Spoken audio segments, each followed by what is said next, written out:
앵커인도와 싱가포르 순방을 마치고 돌아온 문재인 대통령 앞엔 북핵 문제는 물론 최저임금과 일자리, 개각 등 국내외 현안이 쌓여 있습니다. 공개 일정 없이 주말 휴식을 취한 문 대통령은 이번 주부터 본격적인 대응에 나설 것으로 보입니다. 권민석 기자의 보도입니다. 기자 문재인 대통령은 싱가포르 순방에서 확고한 남북 경제공동체 구상을 밝혔습니다. 그러면서도 북한 김정은 국무위원장이 비핵화 약속을 어기면 국제사회의 심판을 받을 것이라고 강조했습니다. 문재인 대통령, 만약에 국제사회 앞에서 정상이 직접 한 약속을 지키지 않는다면 국제사회로부터 엄중한 심판을 받게 될 것입니다. 오는 27일 정전협정 체결일이 다가오고 있지만 북미 협상 이 속도를 내지 못하면서 남북미 종전선언 등 비핵화 동력 마련을 위한 문 대통령의 촉진자 역할이 다시 주목받고 있습니다. 국내 현안도 못지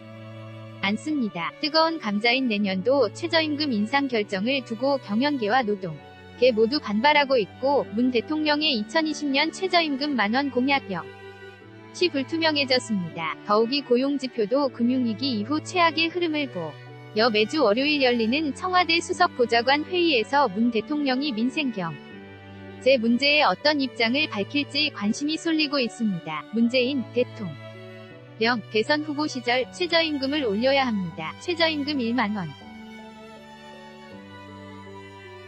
2020년까지 반드시 올리겠습니다. 개각 문제도 시급히 풀어야 할 당면 과제입니다. 지방선거 출마로 공석이 된 농림수산식품부 장관 등 일이 개 부처 교체에 그칠 것이란 전망과 3~4개 부처 수장을 물갈이할 것이란 중폭 개각설 등 소문이 무성하지만 청와대는 문 대통령이 아직 결정하지 않았고 여러 의견을 청취 중이라고만 밝히고 있습니다. 비서실 전체 업무를 조율하는 비서관 신설 등 청와대 조직 개편도 조만간 결정해야 합니다.